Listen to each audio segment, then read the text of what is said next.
there, okay? And I will give you our mission. We are a volunteer-run collective creating safer spaces in Kansas City for people to connect with the DIY ethos and values inherent in zine making. I kind of gave you the overview earlier. And we are also wanting to do a land acknowledgement. We acknowledge that our festival inhabits land stolen from the Kansa, Osage, and Shawnee nations, the traditional guardians of the land on which we live, and that our nation was built on a legacy of chattel slavery, the brutal enslavement of Black people whose exploited labor created this nation's wealth. And we feel it's important to also assert that Black Lives Matter, and putting that out there. Only other thing I need to mention is we have a safer spaces policy, and guys just need to follow it for the workshop. I'm going to link it in the chat because it's lengthy and it's a little bit easier to kind of cover. Mostly it's just respecting people's boundaries, and racism, sexism, classism, etc. Other forms of discrimination won't be tolerated. So that covers that. I guess we'll start with the workshop. I will introduce Annie here. This is Annie Brown, and I'm gonna go over, I guess, most of your info. You are, let's see, we have some of your info right here. You maintain what, Lip Social and Lip Zine, and this workshop is about creating inclusive digital spaces for women identified and LGBTQIA creators. I'll go ahead and let you take over.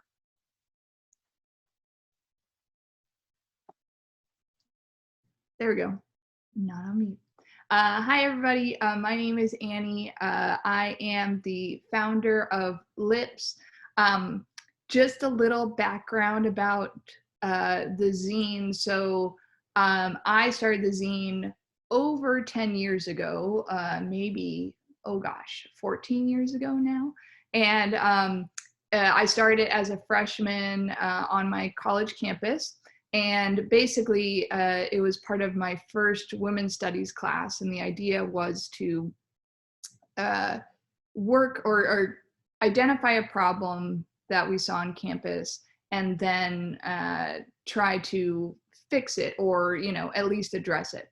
And so for us, or for me, the biggest problem I saw was that there was a real uncomfortability talking about sex and sexuality. And it was actually my women's studies class that helped me deal with my own sexuality. I identify as bisexual and gender fluid, and it really helped me identify the ways in which mainstream media was shaping my body image and how I thought I was supposed to look. And so I wanted to kind of share that experience with others, but didn't want to just put out you know, some sort of pamphlet of everything I learned in women's studies. I wanted it to be a little bit more participatory. So what we did was, me and a few of my friends, we opened up a PO box on campus where people could submit their, you know, submissions of art, of poetry, of essays. We basically said anything that you want to express yourself. And it can be about sex and sexuality, but, you know, that's such a large encompassing topic. It's who we are, it's our day-to-day lives. So, you know, people even wrote about, you know, childhood experiences, or, you know, things they saw in the media. So we were really surprised by the great feedback we got and all the submissions we got. And while I was at William & Mary, it actually spread to 5 different campuses across the Southeast United States. So it started in Virginia, launched a few more chapters in Virginia, in North Carolina, South Carolina. And since then, I've actually been working in marketing and technology. I'm a contributor for Forbes on the topic of artificial intelligence, specifically how algorithms harm, or, you know, the people who make algorithms, if they're not made by diverse teams, they're making faulty algorithms. And so it was kind of interesting. In the past 2 years, those worlds have collided, and basically decided to launch Lips as not just a print zine, but a digital platform. And so that's the presentation I'm going to share. And then we're going to, at the end of it, so, you know, probably give us a good half an hour or so, we're actually going to do a co-design workshop together. So I'm going to share a link with you guys that you can share, or you can kind of use Post-it notes to talk about the issues you have with social media and how we can create more inclusive spaces. So let me share my screen here. And let's go here.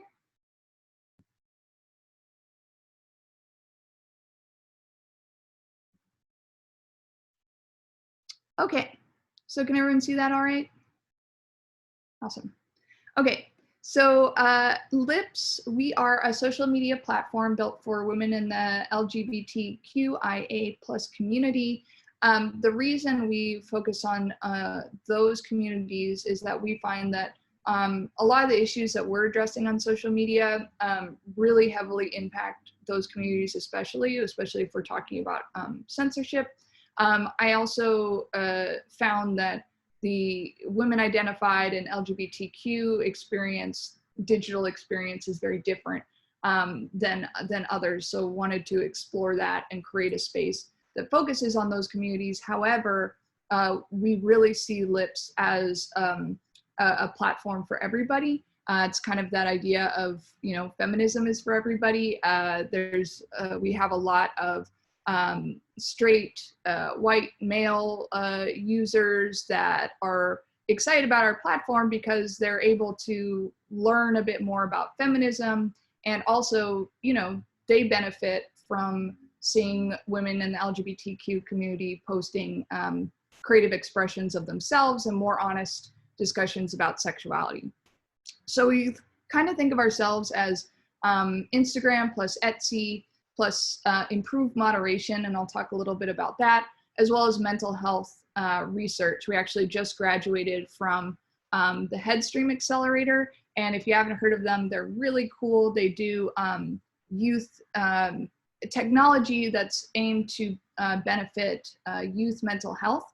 And as part of that, we got 2 youth advisors to help us build the platform, design the platform, and yeah, it was just an incredible experience. So a lot of y'all might know a bit about, you know, the internet and what's going on, but basically, you know, when it comes to social media, there are a lot of issues, and these are just a few of the headlines. This Instagram shadow ban on vaguely inappropriate content. We were actually featured in that article as part of the alternative, but you can also see that beyond just women in the LGBTQ community, censorship also impacts people of color, Black people, Indigenous people, and that really came up recently with the Black Lives Matter movement when Black Lives Matter hashtags were banned or blocked on TikTok, and also on TikTok, Black creators and artists are often not included in the main feed. So issues like this are coming up, and you know, a big part of that, and this is what I write about, is the fact that the people who are creating these platforms are mostly white, cis, heterosexual men, and the problem with that is that, you know, they're creating these quote unquote community guidelines, and they'll tell the algorithm, they'll say, well, you know, if you're showing this much skin, you'll get a flag, or you know, if somebody's post is flagged as inappropriate 10 or 20 times, we'll just automatically block that person. But you know, they don't, because they don't have the experiences, they don't consider that you know, a lot of the LGBTQ art and content revolves around sexuality, because you know, showing our sexuality is part of how we protest. It's part of how we are comfortable being ourselves, because many of us weren't allowed to be ourselves for so much of our lives. And also, especially when it comes to erotic art, and I'll get into this a bit more and how it relates to zines, is that there's definitely a fine line between erotic art and exploitive, content, and it's really important that we allow people to define what that is, and not allow, like, the users to define what that is, and not allow these big tech companies to tell us what is art and what is not.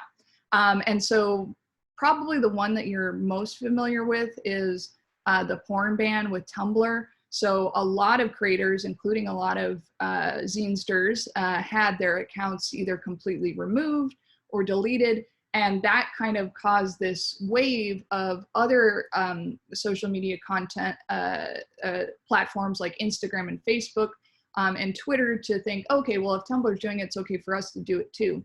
So on Instagram, there's been an increasing amount of moderation, or heavy moderation, that targets especially women and the LGBTQ community.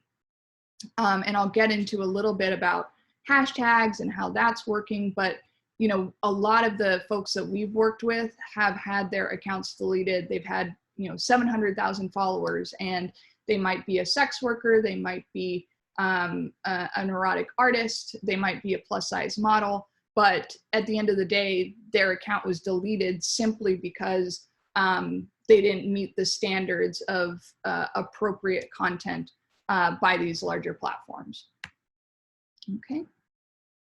So what are we doing at Lips? So basically at Lips, we're building a new kind of platform. As you can see, it kind of has a similar feel to Instagram, but we also brought in some features of Pinterest, some Etsy features, so we're gonna have a built-in shop as well. And we actually built this with the community. So the exercise that we're gonna jump into at the end of this presentation is actually the co-design sessions that we did.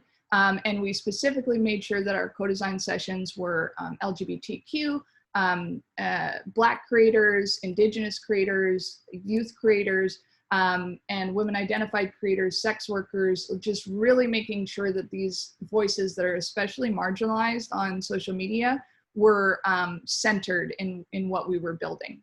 So a couple of cool things about Lips that we're creating an inclusive moderation system.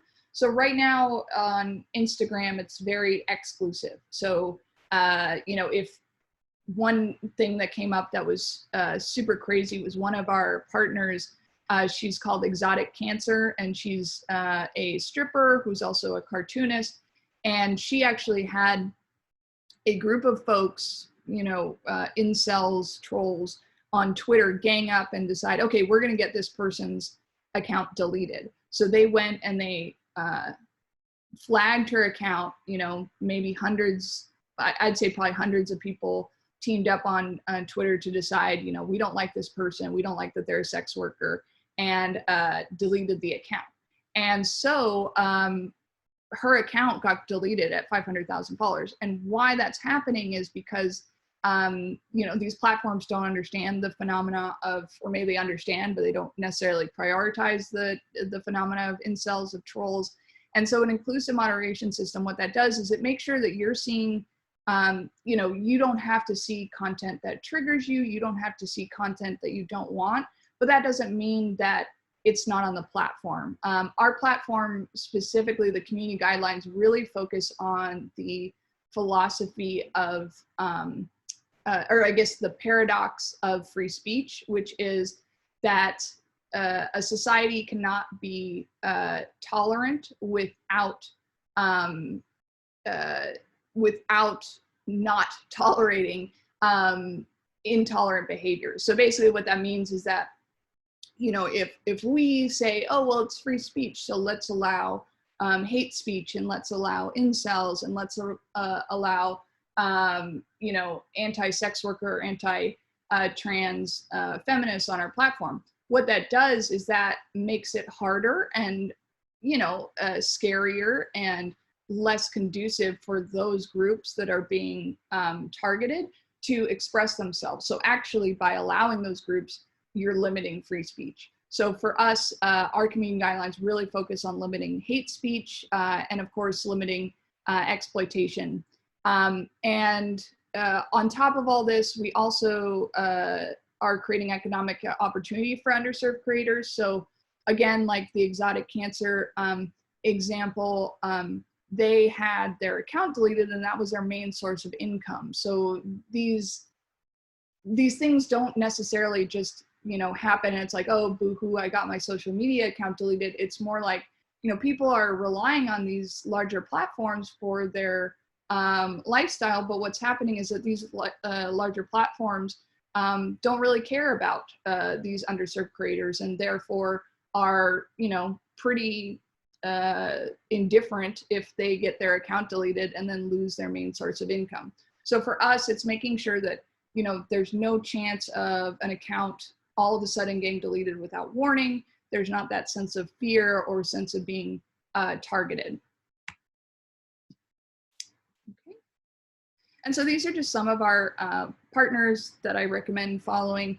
Unskinny Shiro, Karina, she's awesome and has had her posts flagged or deleted often. She often gets those warning posts that says your account could be deleted at any time if you post anything else.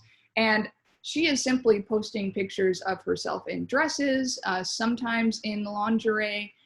It all falls under the community guidelines, but what's happening is that plus size models who are following these community guidelines, they still get deleted much more often than other quote unquote influencers who are, you know, of the societal ideal body image or the male gaze ideal. And so what's happening is that, you know, if you have a plus size model posing in the exact same outfit as a thinner model, then the plus size model will be much more likely to have their account deleted, even though they're both following, you know, Instagram's guidelines. Rebecca is another great example. She actually has not recovered her account. She's back up to, I think, 20 or some thousand followers now, but she had to create an entirely new account. So you can actually follow her at Riots and Crows. And she is a sex worker. She actually launched a campaign or a protest against Instagram outside their London headquarters, and specifically focusing on how Instagram targets sex workers and bans them from the platform, and basically just the unfair discrimination that they face. And then just a few days later after that protest, she herself got her account deleted. So there's definitely bias coming from these moderators. These community guidelines they have are not equally administered. And also there's, I don't have like proof of this, so this is allegedly, but allegedly certain brands like Playboy or the Kardashian family, they want to post more explicit images, so they actually pay a fee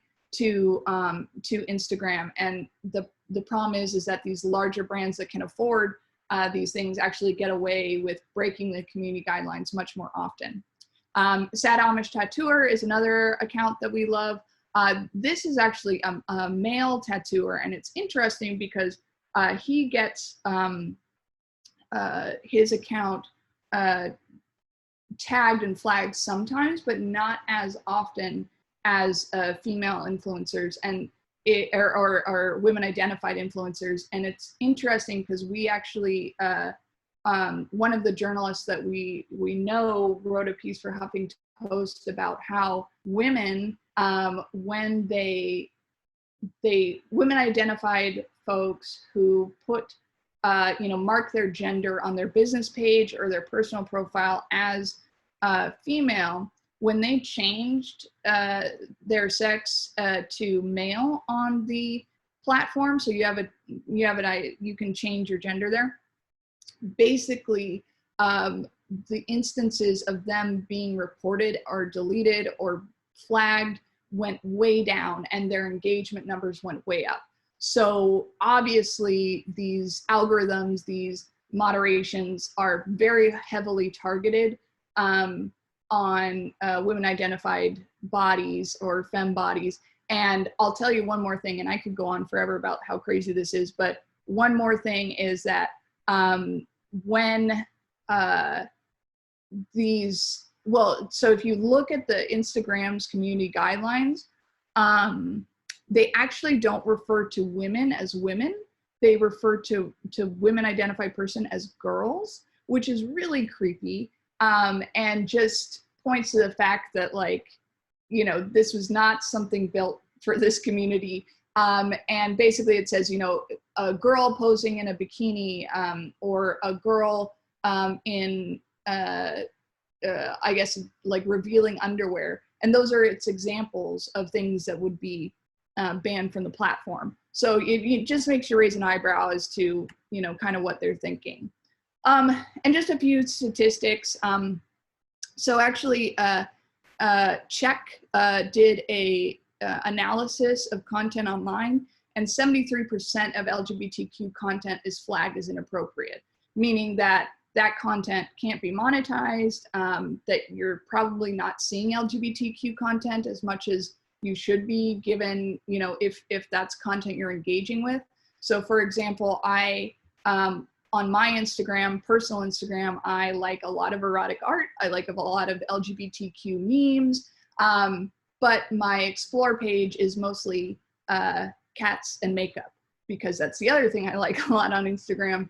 But, you know, the LGBTQ content, the erotic art content, I'm just not going to see that on my explore page because it's flagged. And this was what I was talking about with hashtags. So these are actually currently banned from social media platforms. So it's a little different depending on which platform you're on, but on Facebook, if you use these words in advertisements, you are much more likely to have the ad blocked. A lot of our partners who are women's wellness companies, they actually have their advertising accounts deleted because they sell vibrators, or because they, you know, work with people who have vaginas, and therefore the word vagina isn't allowed. So how can they describe what they do?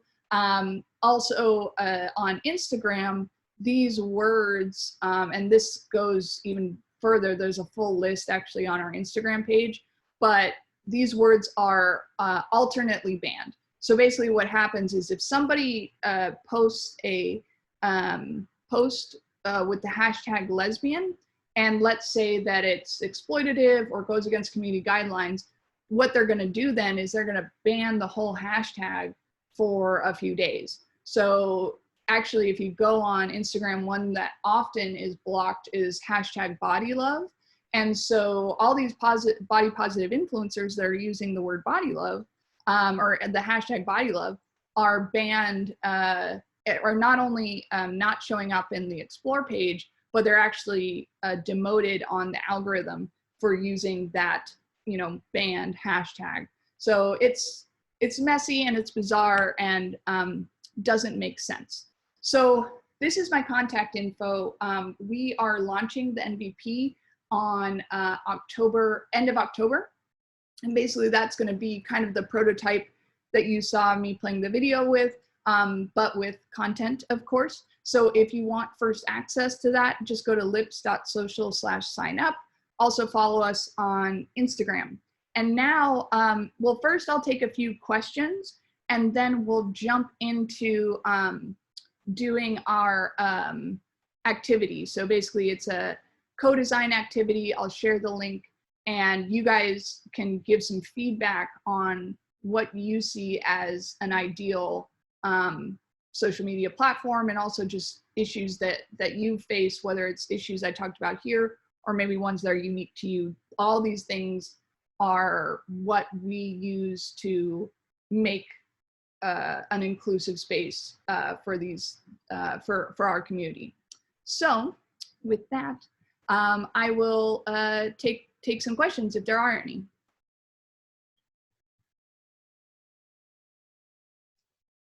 I think you guys should be able to unmute yourselves, I think. Anybody have any questions?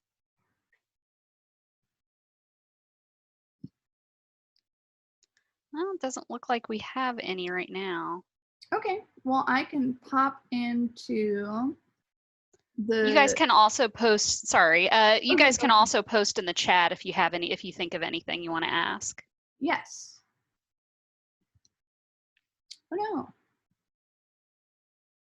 Well, feel free to chat a question if you have one.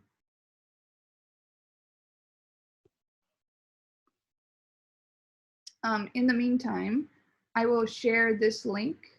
It might take a second to get everyone on. I'm not sure if you have to set up a Miro account, but basically this account or this app is pretty cool. It allows for co-design. That's what it's for. Our UX designer is awesome, and they helped us put this together. And basically what we are going to do is just go through each of these sections that you see, and let me know if you don't see the screen. I'll pop up my screen. I see some people joining, so that's great. And so basically what's cool is when you see the screen, oh, let me answer this question. Initial challenges in setting up your Zoom when you were in college. This is a fun question, so I will answer this before I pop into the co-design. So we faced a lot of challenges because I went to, it wasn't necessarily a conservative school, but it was in the South, and it was a super nerdy school, like talking about sex and things like that. That was not really done on campus. But I was shocked because when we first launched, we actually got not, we didn't get banned, but we definitely got scolded by the administration.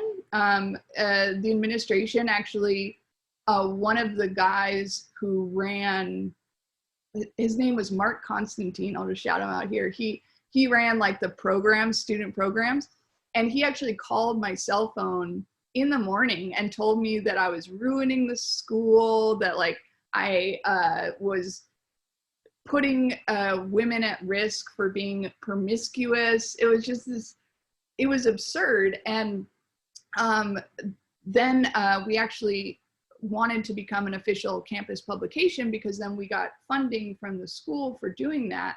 And when we tried to do that, we were blocked over and over and over again.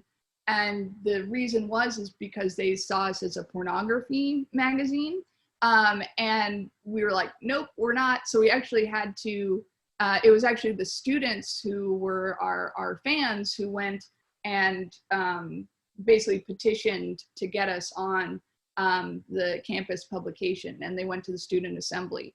And this was around the same time that the president of the school actually got fired for allowing the sex workers art show to come to campus, which we helped bring. And if you haven't heard of the sex workers art show, they're just awesome. I don't think they do traveling shows anymore, but they're still around. But yeah, so that was the main challenge. And then the second challenge, besides discrimination, was funding. And that was for other chapters trying to open. And that's one of the reasons why I decided to move forward with the digital platform, because in future versions of the app, I would like to basically, have chapters of lips, or if you're a zinester, then you can sell your zine just directly within the platform. People can buy it.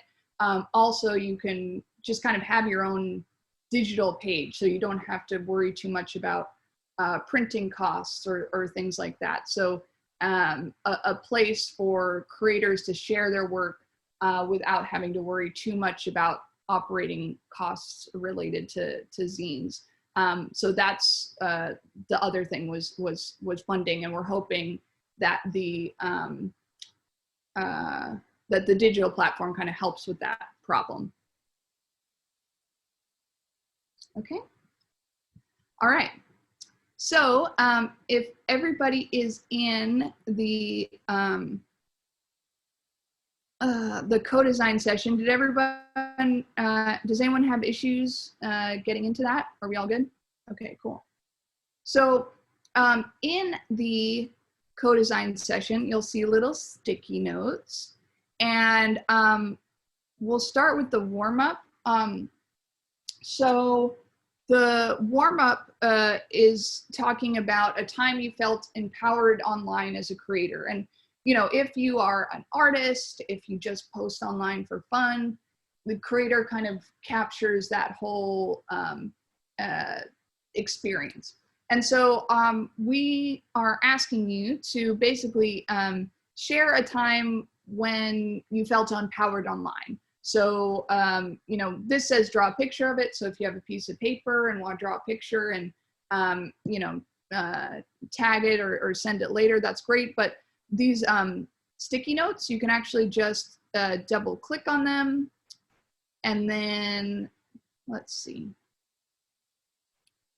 You should be able to just hit, yep. So if you double click on them, you can start typing. You can adjust the font to make it a little smaller. Mine is going a little slow right now, but basically you can adjust the font. And so I would say, for an example, I would say I felt empowered when I discovered body positive influencers that I related to. And so just go ahead and double click on a sticky note, adjust the font as needed, and just write something that, you know, resonates with you. And if you're having trouble thinking of one, feel free to just come up with a fictional one or an idea that, you know, resonates with you.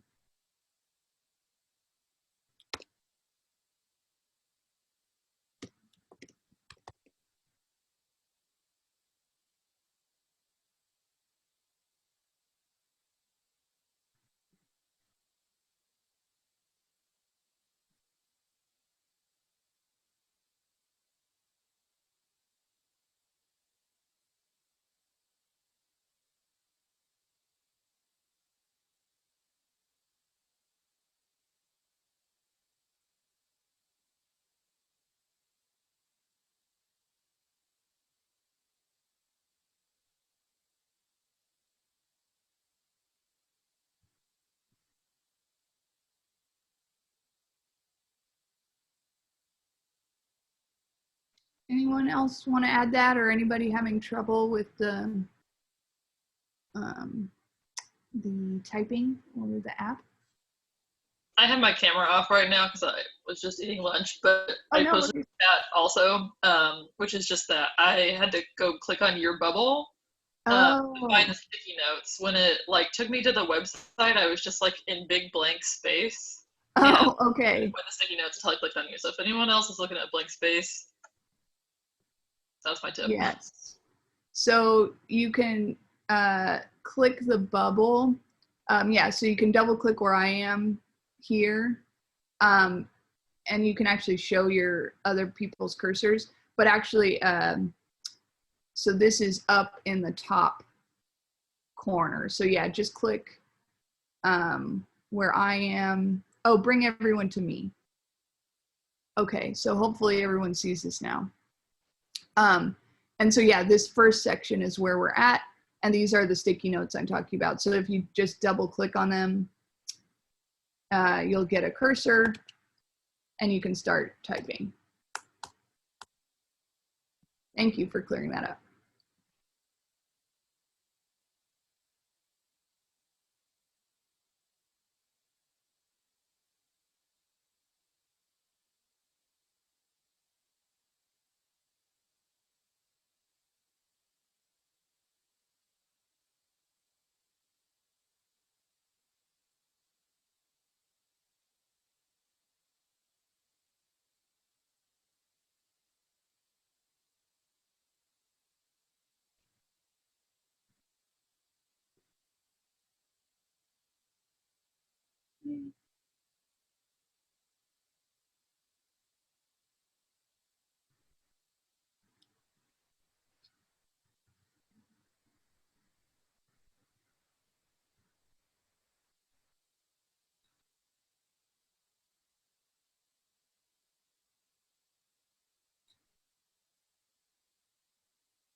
Okay, I'll give you guys maybe a couple more minutes.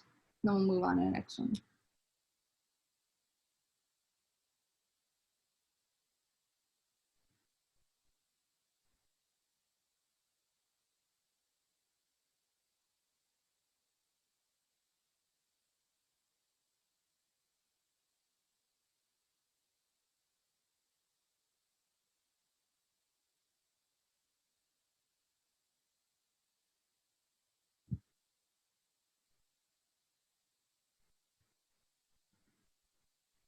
Okay. Awesome. Okay, and feel free to just, keep working on that as we move on to the next sections too, because, as long as you have access to this link, you can always edit these. So, we see a lot of notes here that, talking about finding a niche community, finding groups and forums. So that's really kind of cool to hear, because that's one thing we want to work on as we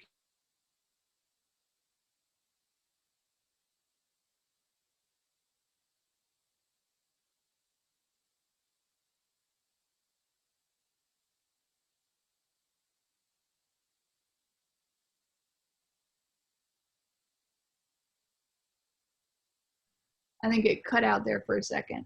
Can you guys still hear me? Yeah, shoot. I can hear you now. You cut out and kind of your video froze. Oh, good. But you're back now. Okay. So I was just saying that, just going over a couple of these, like the niche community makes a lot of sense. And that's good to hear, because that's something we want to do in the future, is create community boards, things like that, so you can actually build your own community. And that would be something like the LIPS chapters at different schools.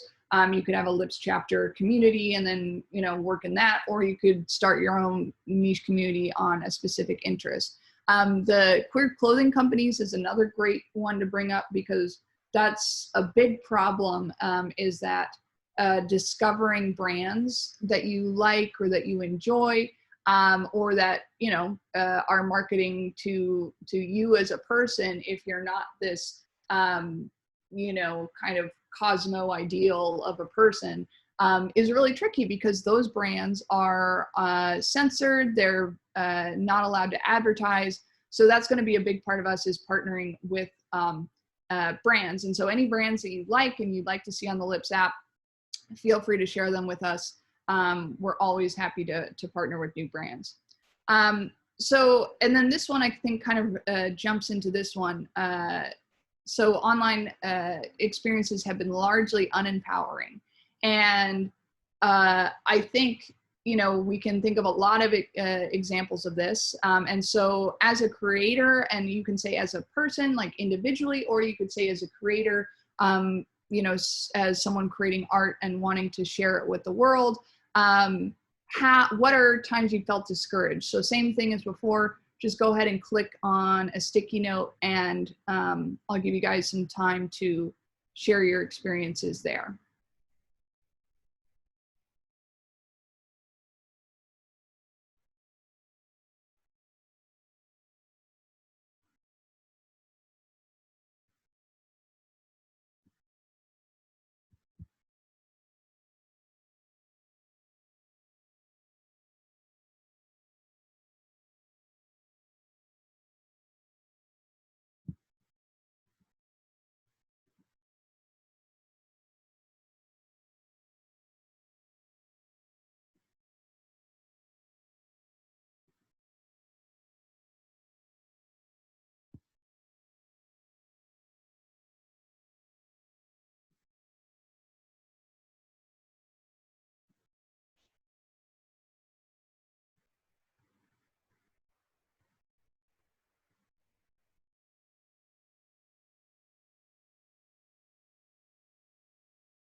Okay. So again, if you want to keep adding, then go ahead, but I will go ahead and just kind of cover some of these. So feeling limited on the platforms that I'm part of, worrying that people follow me or friends with me won't take certain things well. I think that's a really interesting one because you know, part of what we want to do at Lips is create this open and honest space. So really encouraging being authentic, but also being vulnerable. And how do you do that on social media?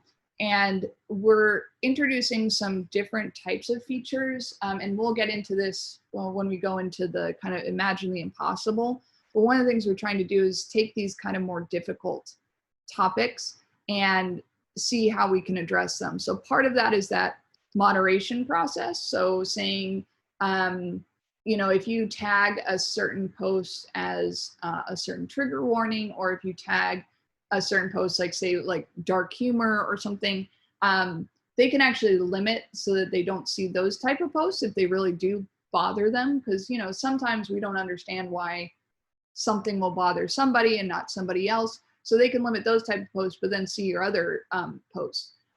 Now, another thing that's really interesting that came up is we have one brand who does taxidermy, and they do ethical taxidermy. So it's all, you know, animals that died of natural causes or found.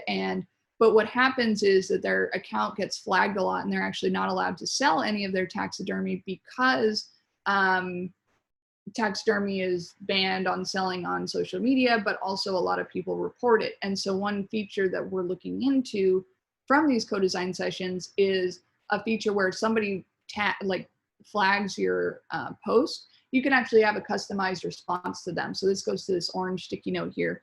You know, what viewers and readers will take offense to. So something, you know, that we're thinking about is, okay, well, if I know that this is going to bother some people, you know, what would be my response to those people it bothers? Like, you know, if you want to explain yourself, you know, sometimes you're just like, you know, screw it. If they don't like it, they don't like it. But also a big part of it is, you know, creating this community that I think having a culture on a social media platform that encourages open and honest expression will also help with that. Receiving negative, unhelpful responses to work I've shared. Yeah, and that's come up a lot.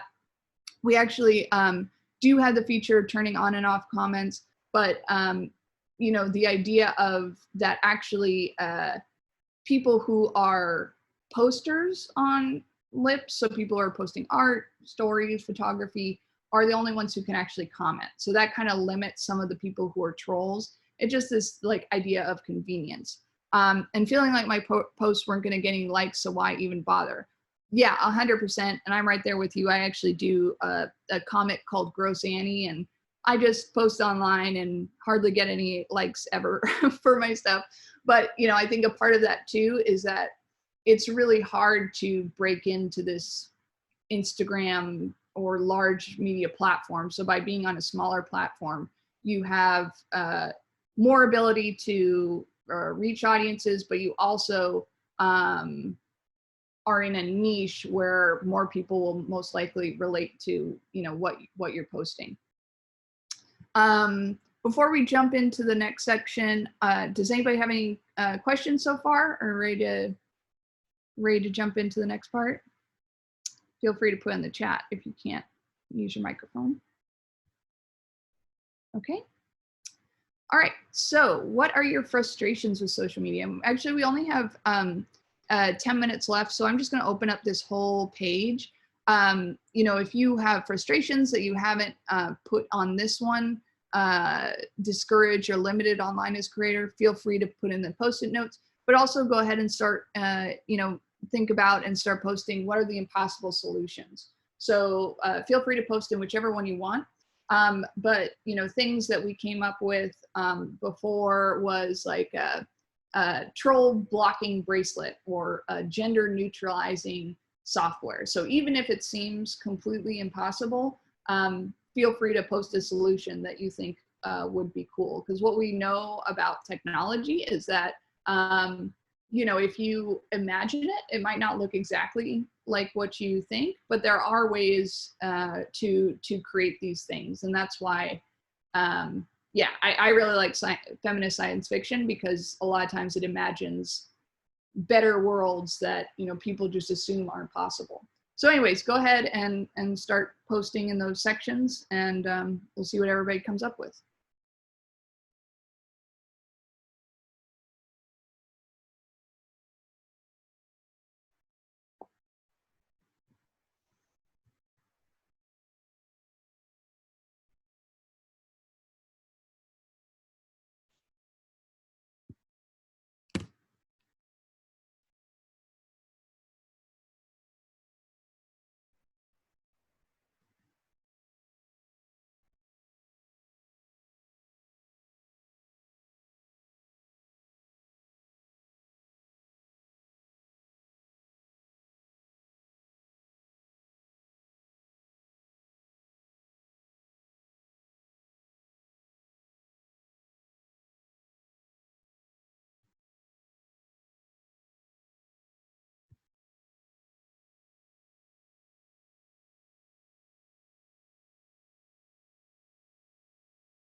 I'll give you guys a few more minutes, and feel free to do, you know, as many post-it notes as you want. As you can see, there's plenty of room.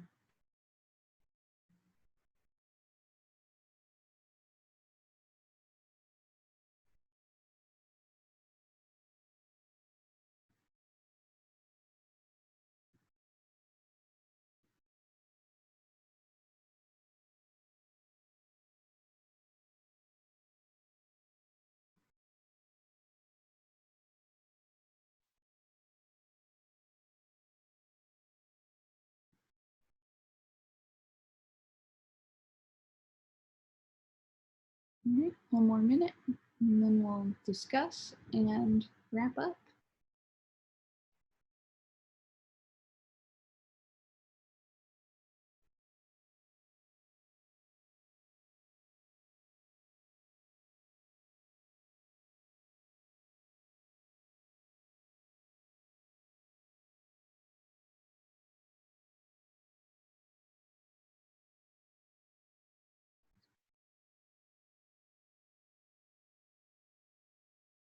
Okay. All right, so let's talk about some of these. I was loving watching these pop up because they're just really important points. So platforms that aren't actually responsive to users' needs, 100%. So a lot of these larger platforms care a lot more about what brands think than what users think, because at the end of the day, it's actually the brands that are paying for the platform, not the users. And so this is why co-design, and if you ever want to, you know, start a new zine, build an app, we really recommend these co-design sessions, because they've made all the difference in understanding what people want. So instead of just saying, oh, here's my app, or here's my zine, what do you think? It's even before you show them what you're building, say like, what do you need? And actually being responsive to that. And then of course, always centering marginalized or traditionally marginalized voices in that process. Trying to find platform where there's constructive personal interaction, 100%. I think there's a lot of great things about social media, but there's a lot of negative things. One thing we're working on building is this feature called Lips Love, which is basically like, it's like a like, but it's more than that. So it's, supportive, it's leaving a supportive comment, also having sort of tip features or donation buttons, things like that. So you can, show support in a variety of ways. Narcissism and envy and performative aspect. Yes, as someone who, posts selfies and not necessarily like, sometimes selfies are good because, they help boost your confidence and things like that. But sometimes, it's that male gaze, it's, societal gaze that's making you want to be or look a certain way or show off, something that's happening.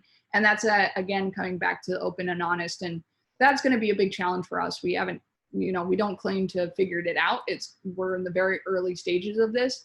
But, how do you create a platform that really encourages openness, honesty, vulnerability, without making people feel exposed? And just adding in, I guess I left this part out, that on the Lips app, we also allow for anonymous posting. So, not getting your IP or anything like that, just completely anonymous if you'd like to be. And then I love some of these solutions, more human control over moderation. That's something we're going to be working on, and something, if you sign up on our website, you'll get notifications that, or you'll get emails when we start actually recruiting community members to be part of our moderation team. So we will be building a machine learning algorithm as a part of our tagging system, but we will actually have members of the community be on the moderation team. And these will be some volunteer positions if it's, very brief work, but actually like paid positions. But we definitely want to pull in folks from our community to say, what works and what doesn't. Another cool thing about our algorithm system is that it's actually user trained. So instead of our tech team training what is and isn't appropriate, it's actually the users who are defining what's erotic art versus what's exploitation, etc. Ability to see clothing on all bodies of all sizes. I love that. And that would be super cool once, somebody gives us $1 million. I think that I would love to see that feature as well. Super fine grained control. I think that's something actually we should look into more, because right now you have control over stories and things, but you don't have that over posts. X-ray specs into who's looking at my stuff online. Oh goodness, how much I would love that. And that's something to consider. Like, is that more transparency actually like a good thing on social media? Is that something we want to include? I like the idea of giving people the option of opting out. So if you want to explain that a little bit more, I actually don't know if you want to explain in the chat, feel free. But I guess like, the idea of opting out of, seeing certain tags of content without maybe blocking the entire person. So I think that's what you're getting at there. But yeah, so I think that kind of wraps up the co-design sessions. I really appreciate you guys participating in this. This is my first virtual zine fair, and yeah, happy to be here. So just please stay in touch. Feel free to email me, follow us on Instagram, and yeah, I'll hand it back over. Oh, thanks a bunch. That was really cool. I actually work in web and do a lot of social media, so this was something that kind of interested me. And cool. yeah. Well, I'd love to stay in touch. We have each other's emails, so yeah. Nerd out about it sometime. It's my favorite thing to nerd out about. Yeah, it's yeah, I know a lot about the platforms, and they're just constantly frustrating. So it's really interesting to see you kind of trying to find better solutions. Yep. So yeah, but it's no easy task, but it's definitely it's definitely worth working on, because I think it's an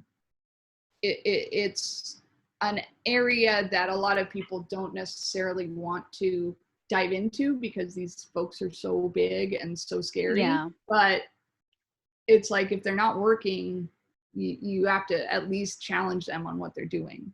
Yeah. I mean, there's a lot of, I kind of thought about like LO as like a social network that kind of Yep. tried to be an alternative, and other things have come up. So, I mean, I hope this, grows and spreads. So that's Yes. awesome. I Us, definitely support any of that. Does us, anybody else have any questions?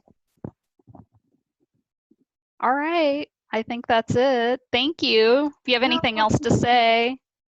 no, that's it. Just, stay in touch, Okay. and we'll keep you updated on what we're working on, and what happens next.